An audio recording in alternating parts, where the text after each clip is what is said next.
এই মুহূর্তে দেশ ও দেশের বাইরে থেকে যারা আমাদের প্রতিবেদনটি দেখছেন তাদের সবাইকে প্রীতি ও শুভেচ্ছা দিয়ে আজকের প্রতিবেদনটি শুরু করছি। সম্মানিত দর্শকবিন্দু, আমরা এখন রয়েছি ময়মনসিংহ জেলার ফুলপুর থানার খিচা গ্রামে। এই গ্রামের প্রান্তিক কৃষি উদ্যোক্তা জনাব মঞ্জুরুল ভাই গ্রীষ্মকালীন শশার জাত কুলফি শশা চাষ করেছেন। বন্ধুরা, আজ আমরা জনাব মঞ্জুরুল ভাইয়ের শশার প্রজেক্টটি ঘুরব এবং তার সাথে কথা বলে বিস্তারিত তথ্য জানার চেষ্টা করব। দেখুন, অসাধারণ ফলন হয়েছে। এত প্রতিকূল আবহাওয়ার মধ্যেও মঞ্জুরুল ভাইয়ের শশার প্রজেক্টটির অবস্থা দেখুন। গাছের প্রত্যেকটা পাতার গোড়ায় গোড়ায় শশা লেগে আছে। গাছগুলোর গ্রোথ দেখুন।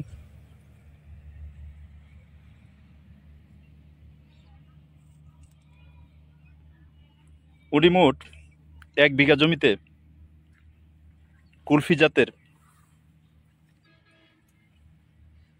হাইব্রিড শশা লাগিয়েছেন। এটা হচ্ছে আপনার গ্রীষ্মের জাত। দেখুন, গাছগুলো গ্রোথ দেখুন, অসম্ভব সুন্দর হয়েছে।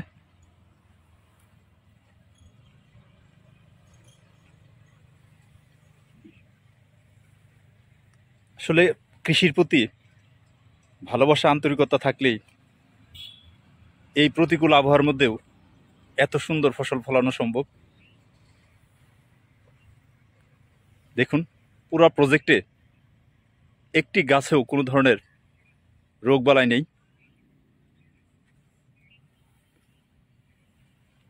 উনি আজ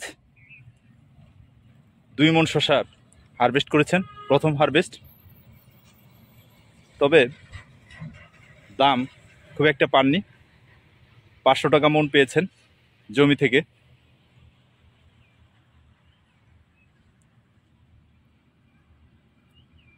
দেখুন বন্ধুরা, দেখুন, আমরা যদি একটু নিচের দিকে তাকাই, দেখুন অসংখ্য ফুল কলি লেগে আছে।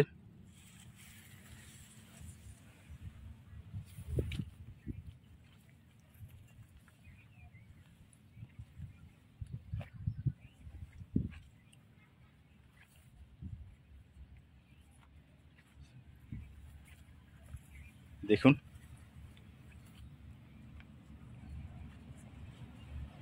বছরের এই সময়টাতে আবহাওয়া প্রচণ্ড গরম, তীব্র দাবদাহ চলছে। তারপরেও দেখুন,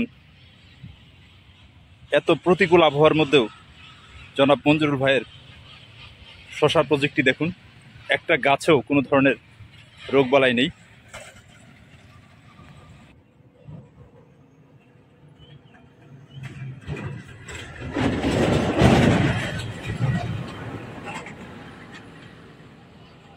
দেখুন, অসাধারণ ফলন হয়েছে। বন্ধুরা, আমরা এখন কথা বলবো প্রান্তিক কৃষি উদ্যোক্তা জনাব মঞ্জুরুল ভাইয়ের সাথে। মঞ্জুরুল ভাই, আসসালামু আলাইকুম। ওয়ালাইকুম সালাম। কেমন আছেন? ভালো আছি ইনশাআল্লাহ, আলহামদুলিল্লাহ। তো আসলে যে এত যে গরম, এত আবহাওয়া উষ্ণ, তীব্র দাবদাহ চলছে, তার মাঝেই আপনি যে এত সুন্দর যে শশার আবাদ করছেন, আসলে দেখে তো আসলে প্রাণটা জুড়ে গেল। এই সময়তে এত সুন্দর আসলে শশার প্রজেক্ট দেখা যায় না খুব একটা।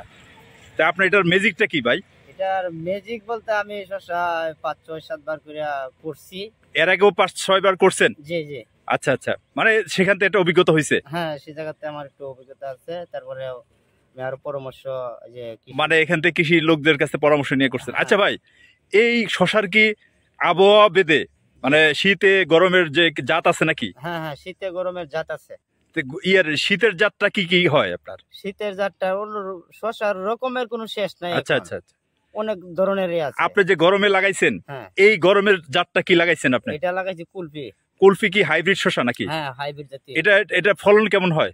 ফলন ভালোই হয়, তবে এখন আমার যে ক্ষেত দেখা যাচ্ছে এই ক্ষেতে মানে কলি টিকানি যাচ্ছে না আর কি। মানে দেখা যাচ্ছে অতিরিক্ত গরম হওয়ার কারণে আপনার ফুলের যে কলিগুলা হ্যাঁ, এগুলো টিকতেছে না, না ঠিক মানে কিছু কিছু ঝরে যাচ্ছে। হ্যাঁ, কিছু কিছু। আচ্ছা, সেই ঝরে যাওয়ার জন্য আপনি কি কোনো পদক্ষেপ নিছেন? না না, আমি এখনো পদক্ষেপ নেই নাই। আচ্ছা, যাই হোক, আপনি আশা রাখি আপনার এখনো তো প্রজেক্ট কেবল শুরু, আপনার জি, এখনো কলি কেবল আসতে শুরু করছে। হ্যাঁ, তা আপনি যদি এখন আপনার এই যে কৃষি কর্মকর্তার সাথে কথা বলে ওষুধ টষুধ স্প্রে করেন, আশা রাখি ঠিক হয়ে যাবে। আচ্ছা, মঞ্জুর ভাই, জি। আপনি তো এখানে এই যে 1 বিঘা জমিতে মোটামুটি আপনার এই যে শশার আবাদ করছেন, কুলফি হ্যাঁ, জাতের হ্যাঁ, হাইব্রিড শশা। হ্যাঁ, 1 বিঘা। এই যে জমিগুলা যে আপনি যখন আপনার রেডি করছেন শশা লাগানোর সময়, কি কি ধরনের সার আপনি ইউজ করছেন এখানে? এখানে মনে করেন আপনার এই যে বাংলা ডিআইপি দিছি, পটাশ দিছি, তারপরে আপনার এই যে ম্যাগনেসিয়াম দিছি, আরো অনেক ধরনের সার আছে। তারপরে আপনার এই যে জৈব সার দিছি। জৈব সারও দিচ্ছেন প্রচুর? জি। আচ্ছা, তারপরে আপনার সরাসরি বীজ লাগাই দিচ্ছেন? হ্যাঁ, মানে ওটা দিয়ে হাইরা সপ্তাহ 10 দিন পরে আর কি বীজ লাগাইছি। মানে ওটা দিয়ে জমিটা রেডি করে রাখছেন? হ্যাঁ, রেডি করে রাখছি। এমনি কি চুন টুন দিতে হয়? না, চুন দিতে হয় না, মানে ক্ষেতটা তৈরি করার পরে বেটি করার পরে দেয়া হ্যাঁ, পানিতে ভিজাইতে হয়। আচ্ছা আচ্ছা ভিজাইয়া পাইরা 5-7 দিন পরে লাগাইতে হয় বেশি। আচ্ছা আচ্ছা আচ্ছা। তো যে সারের গ্যাসে বেশি নষ্ট হয়ে যায়। ও আচ্ছা আচ্ছা, মানে সাথে সাথে লাগাইলে তো গ্যাসে এটা নষ্ট হয়ে যাবে। হ্যাঁ, হ্যাঁ। আচ্ছা মঞ্জুর ভাই, আপনার এই যে বিচিটা যে লাগাইছেন আপনি জমিতে, যে বিচিটা কি ডাইরেক্ট লাগাই দিচ্ছেন নাকি ভিজায় টিজায় রাখতে হয়? না না, ডাইরেক্ট ডাইরেক্ট না, লাগাই। ভিজাইতে হয় নাই? না, ভিজাইতে হয় না। ও আচ্ছা, এটা মোটামুটি কয়দিন পরে আপনার হয়, বের হয়ে যায় বীজ চারাটা চারাটা? চারাটা বীজটা লাগানে 4 দিনের ভিতরে মানে চারা চুকি দেয়। চারা মানে বের হয়ে যায় আর কি, হ্যাঁ, বিচি বের থেকে হয়ে যায়। হ্যাঁ। আচ্ছা, এই যে এখন যে বর্তমানে আপনার গাছগুলোর যে বয়স দেখতেছি, হ্যাঁ। এটা এই বিচি লাগানোর পর থেকে এত কয়দিন বয়স হয়েছে গাছগুলা? এটা বয়স হচ্ছে আপনার 40 দিন হয় নাই, 2-1 দিন বাকি আছে। 40 দিনের কিছু কম? হ্যাঁ। আপনি তো এখনো শশা তুলেন নাই, তুলছেন? তুলছি হালকা কিছু। হালকা মানে ট্রায়াল বেসিসে কিছু তুলছেন? হ্যাঁ হ্যাঁ। কেমন তুলছিলেন?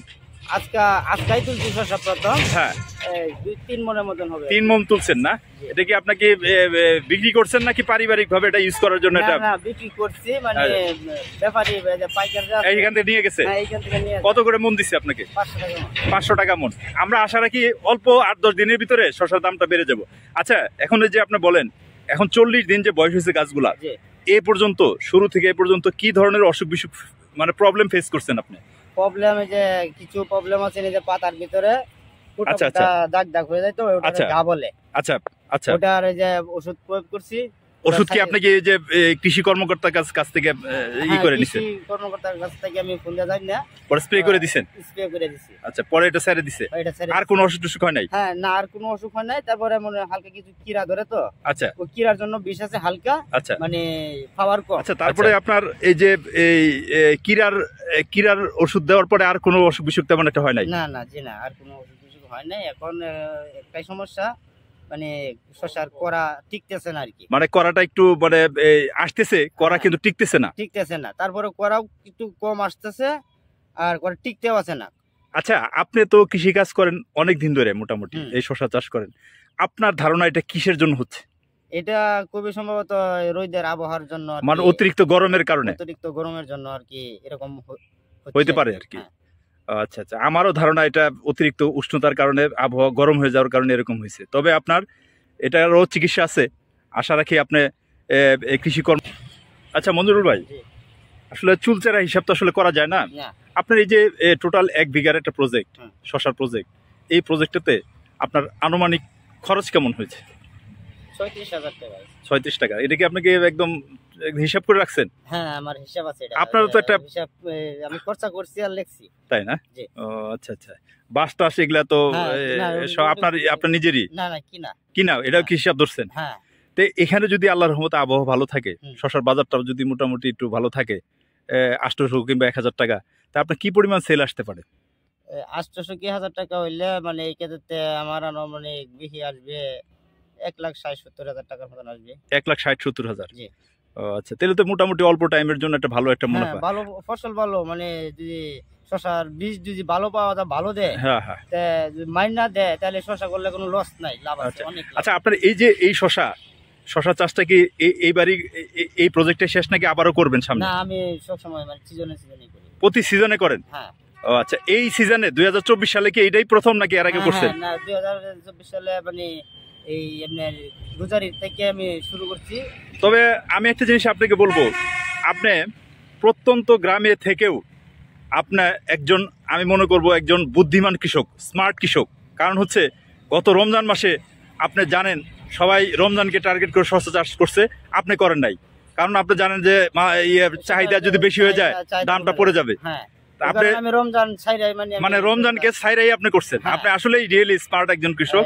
প্রথম রোজার দিন আমি বীজ লাগাইছি। সত্যি আপনার আসলে এই যে পরিকল্পনাটা দেখে সবারই আসলে শিখার আছে আর কি। আমি বাংলাদেশের সব কৃষকদের উদ্দেশ্যে বলবো, আপনারা জেনে বুঝে কৃষি কাজ করেন।